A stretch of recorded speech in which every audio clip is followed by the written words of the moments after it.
Welcome to another episode of The SHO, where we interview the storytellers, the hustlers, and the outcasts of the world. Episode 21, The Evolution of The SHO, where I talk about from beginning to middle to now, how the SHO podcast has evolved, what have I learned along the way, what has been some of the obstacles. I want to get into all of that today. And we've never really talked about it as far as, the history of the podcast. We've been around now for almost 2 years. So I believe November or December, it's going to make 2 years. And a lot of things have changed since then. So I'm going to get right into it. How did the SHO start off? First of all, I've always been a big fan of creative stuff and talk shows, like Jimmy Fallon. Jimmy Fallon has been probably one of my inspirations. And reason being is because he's so creative, he's so funny. And of course, you guys know I'm a big fan of the 80s, 90s throwback stuff. And he always has throwback type of themes. This is the guy that had a Saved by the Bell reunion. I mean, come on. He did a lot. And he has games and he has all these things on his show. And it's literally, besides Conan O'Brien, I'd say Jimmy Fallon is my favorite. And I also listen to podcasts. So I don't know how it all started, but I started getting a little antsy, as I do creatively from time to time. And I just wanted to do something new. I wanted to do something fun. You guys know I'm a personal trainer. I have my own business, but I wanted to do something outside of personal training and something that had absolutely nothing to do with fitness. And that's how the SHO podcast began. The SHO, I think I was thinking about names for the podcast, and then acronyms somehow came into it, and I was thinking of the types of people I would want to interview on the podcast. Now, mind you, from the beginning, this podcast was started for selfish reasons. I love listening to people talk and tell their stories. I'm huge on storytelling, and I just love listening to a good story. And I'm very interested. I'm always fascinated by people and what they've done in their lives or what they're currently doing. So the SHO podcast was kind of based off of that for selfish reasons. Something to do outside of fitness, which I was already doing. And I was thinking, okay, who do I interview? And then I was thinking of the SHO, SHOW. And of course, with every podcast, you're going to think show. It's a show, Jimmy Fallon show, Conan O'Brien show. And I said, okay, how about if I drop the W? Because I know the show is going to be taken everywhere we go. And let's just go with SHO. Now, what does SHO stand for? And it was just a big coincidence that SHO stood for storytellers, which I'm a big fan of, hustlers, you gotta love hustlers, and outcasts, which I could relate to a lot growing up or in a lot of things I've done in my life. Storytellers, hustlers, outcasts. Wow. That's the acronym for the SHO. And the SHO was born. I knew I wanted to do it video-wise. I know we do a lot of audio now, but back then when we first started, we did video because we just could do more creatively on video. And I knew I needed somebody to help me. I needed a partner. I needed a wingman, as I called it back then. And I talked to my friend, and I said, look, I think me and you can do something great, but I need somebody to do this with. I can't do it alone. I need somebody on video. I need somebody in front of the camera at times for the things that I had planned creatively.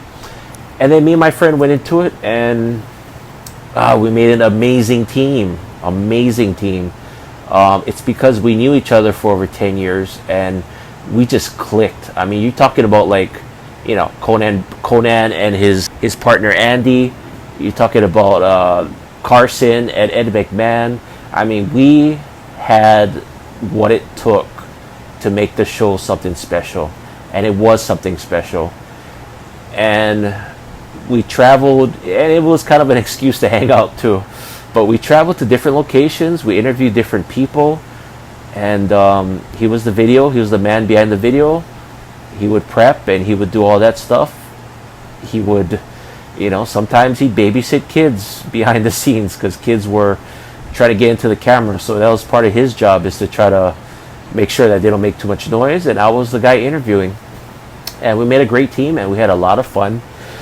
And, I think as time goes on, things happen and people get busy. And I knew going into it that whoever helped me, I knew at some point they might get busy. I would be taking a chance of, doing it alone or finding someone else. So eventually he got too busy and we stopped shooting for a little bit. So that was the first roadblock. Second roadblock, okay, well, who's going to fill in? Now what do? I can't do this alone. I need a camera person. So then my next friend filled in, which I knew from high school, and she helped out a lot as well for about at least 2 or 3 episodes. And then, that didn't work out for whatever reason, because of schedules and availability and schedule, a lot of conflict. So then there were some episodes that I shot solo, video wise, in front of a camera. 2 or 3 episodes, which I called solo editions. And I made that work. And yeah, that was the first obstacle, is, okay, who can I count on? Who can I depend on that's going to be with me long term? So after my 2 friends, then I came up with 2 more friends. And these 2 girls I thought were amazing. They were a great team. And, again, things happen. One ends up getting too busy. One has a family, so she ends up quitting. And then I have only one left. And, so she helps me. But there's a time period where I just decide I can't go through the scheduling conflict, because when you get an interview, you have to stick to that time and that day. And it can't be flaky. It can't be off and on. So I said, look, the only person I can count on is myself. I know I'm going to make sure that I follow through. And audio-wise, instead of having to meet up, I took the meeting up out of the equation. So the guest didn't have to travel to somewhere and meet up. And, that's a lot harder to schedule than just scheduling a phone call. So then I ended up going the audio route and just recording my interviews over the phone. So I had to find an app. I have to figure it out.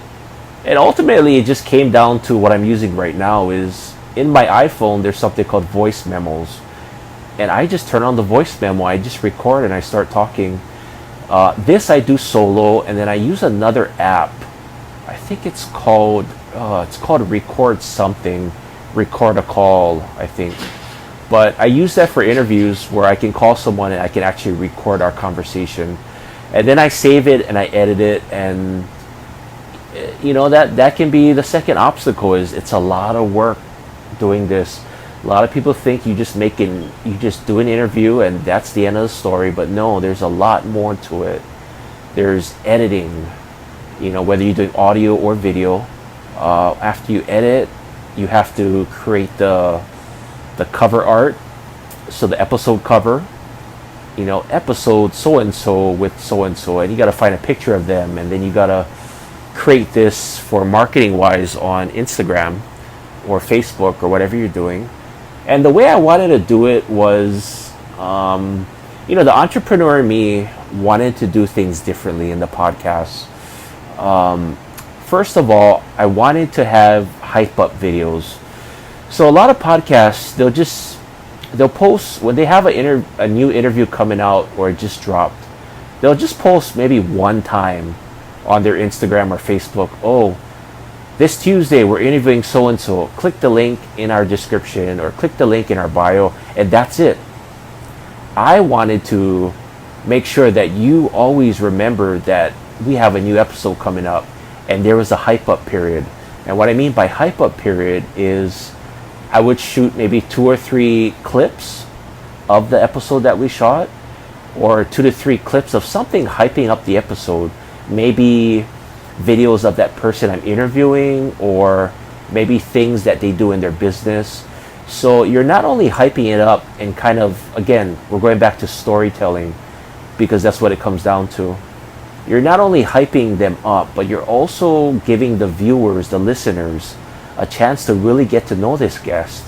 And you don't do the guest justice if you just post one thing about them and you expect everyone to just magically be interested. So my thing was, whoever I got, I wanted to paint this story. I wanted to tell this story about who they are. Okay, Bob owns a company. He owns a restaurant. But who is Bob besides just a restaurant? This is where Bob started. This is how Bob started. He hustled to get to where he is today. This is the beginning of the restaurant. This is the obstacles that it went through. And I wanted to tell this story.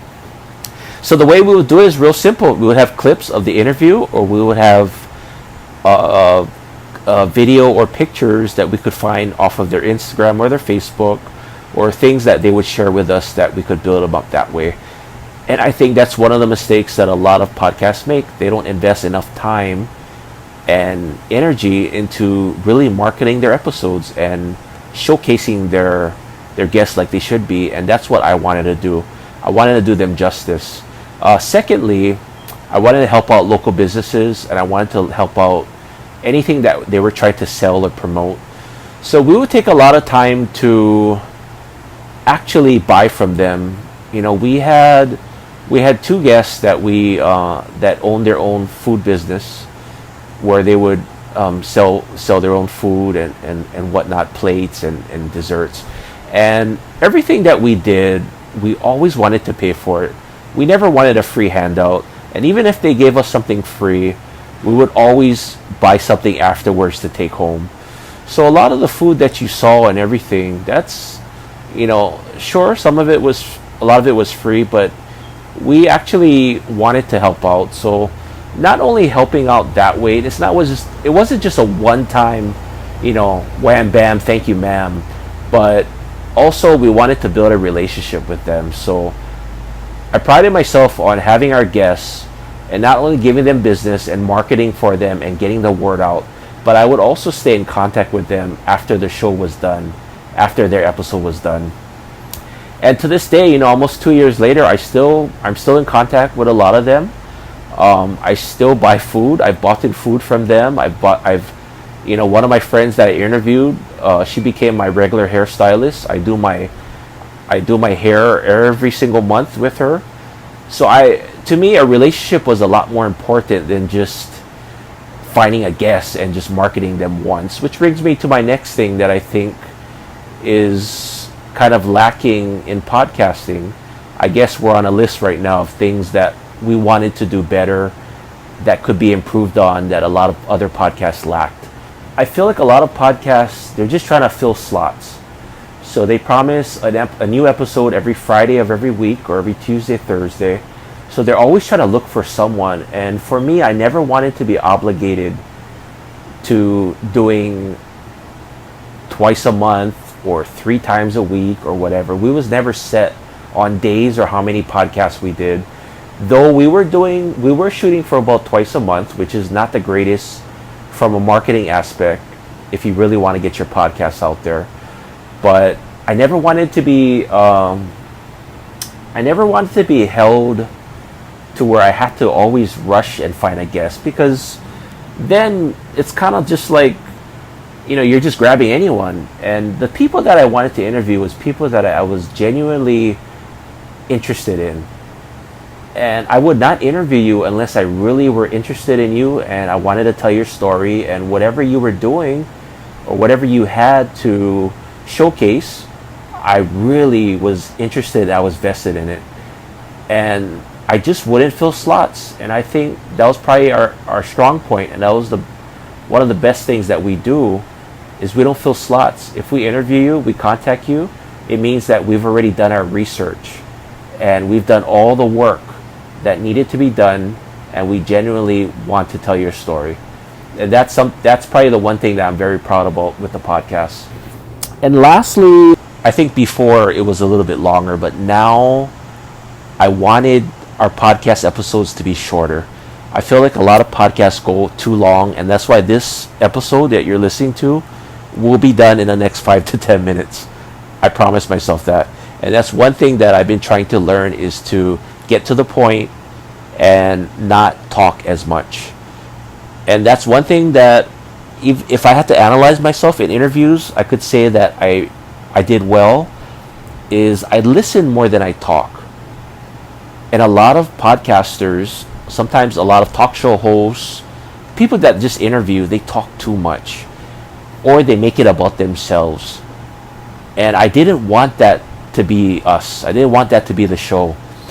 So a lot of times, 95% of the time, I'm just listening. If you listen to any interview that we do, I barely even talk about myself. And if I do, I keep it really short and sweet. But I really am genuinely interested and focused on the conversation and learning about the person. So that's some of the things that we wanted to do better, and I think we still have to improve on. I know we have a lot to improve on, but the episodes going forward, I really want to make it shorter. I want to get to the point, and I really want to challenge myself as an interviewer to get straight to the point and just be a master of communication. Can I get in all my questions, but can I also make it interesting enough to where people will listen to it? I know a lot of people have short attention spans. Everything's fast. But can I get straight to the point? Can I tell a good story in maybe 20 to 30 minutes? So that's been my goal with the podcast lately. And that's kind of where we're going, and that's kind of what we're evolving into. I want to end it off with some lessons. If I had anything to learn about podcasting, number one is people are different. They're different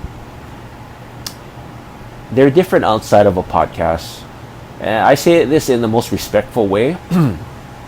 Not everyone wants to be your friend.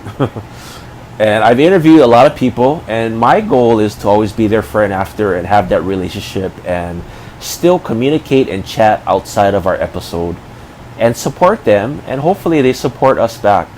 I've always wanted that, and I've learned over time that not everyone is your friend. Not everyone is going to be your friend. And not everyone is genuinely interested in you as a person or just being in contact. And that's perfectly fine. But I try my best to have that relationship, and I try to be friends outside of a podcast or a business transaction. Because to me, it's all about relationships. And I truly believe in that. And also, on that same note, a lot of people have let me down. A lot of people that were interested in interviewing was really disappointing in the end. And these are people that are well known. They've been well known for years. They've been in movies. They've been in, they were kind of part of pop culture in some sense. And people that I kind of looked up to growing up, and they kind of let me down. I'm not going to go into too much detail about it, but, I've realized that the higher the profile, the more in demand and the more followers that guest has, the harder it is to keep in contact with them, or harder it is to get into contact with them. So I learned that over time, and I had trouble doing that. And a lot of guests that would have been great, and we went back and forth through email many of times, just didn't pan out in the end. And it was disappointing, but it also taught me a lesson, is don't have expectations. If I can leave you in anything, just don't have expectations. Everyone's going to let you down at some point, and some people are going to do it probably faster than others. Others might do it later on down the line in your life, but don't have expectations. Don't go into things with expectations of people. That's the worst thing that you can do. And that's how you get quickly disappointed. And I learned that really quick. And it's just too bad, because there was a lot of guests that would have been great episodes, great interviews. And I've decided to focus more on people who actually care, people who are actually more genuine, and people who actually want to be interviewed and want to talk story. Because that's what podcasting is, talking story. And I I've always saw it as, if somebody wanted to interview me, I see that as a blessing. I see that as such an honor that someone really actually is interested in hearing about me. So the easiest thing you can do is just do the interview and talk about yourself. But I guess not everyone feels that way. And a lot of people will give you the runaround. So if you're trying to start a podcast or you're trying to interview someone, just know that is no matter how much you approach them or whatever way you approach them, because when we've done it, when we've approached people, we've always done it in a respectful way. It wasn't a selling way. We've done our homework and we really want to tell your story. That's kind of our approach. But, people say they're busy, which I think is a cop-out. And people just, maybe they're not interested, and that's totally fine. So, anyway, that's what I learned about podcasting. And lastly, where is the show podcast going to go? What is the evolution? What are we evolving to? What is the future? And I can tell you this much. We've gone through many roads. We've done the video route, the video interviews. We've gone the audio route. We've changed the logo. We've changed the sound. We've changed the vibe. And right now, I can tell you this without spilling the beans, without telling too much. I want to go back to video. I want to do interviews again, seeing faces. I want to do it face to face, or in this day and age, I want to do it over Zoom, or I want to do it on Instagram Live. But that's kind of the route I want to go in. And you're looking at a one-man band right now. I don't have all the friends, all the people that once helped me. Everyone's moved on. Everybody has their own thing. But I'm going to go back into video, and I think that's where the show podcast is going. What's going to happen next? I don't know. But it's going to be very interesting. And the one thing that we've always done well, if we have, is we've evolved. And we will try our best to give you the best interviews, the best guests. And I just want the podcast to be awesome. And I think podcasting in Hawaii is kind of lacking.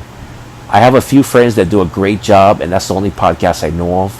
But I want to take podcasting to the next level. And I think the show podcast can do it. So going forward, that's what the show podcast is going to do. We are going to change the game. We are going to evolve. And I'm very excited to show you guys what we have coming up. And I just want to be the best. And if you get into this not wanting to be the best, then I don't know why you're in it. And with everything I do, I want to do it different, and I want to do it better than everyone else. And that's exactly what the show is going to do. Mark my words. I kept my word. We're at about 25 minutes to the episode. I want to make shorter episodes. That's my goal. And I think we did it. So I want to thank you guys for listening to episode 21, The Evolution of the Podcast. If you have any comments or questions, feel free to leave it on our Instagram or on a YouTube if you're listening on YouTube. And there is so much more exciting things to come. Thank you for listening to the show where we interview the storytellers, the hustlers, and the outcasts of the world. I will see you on the next episode.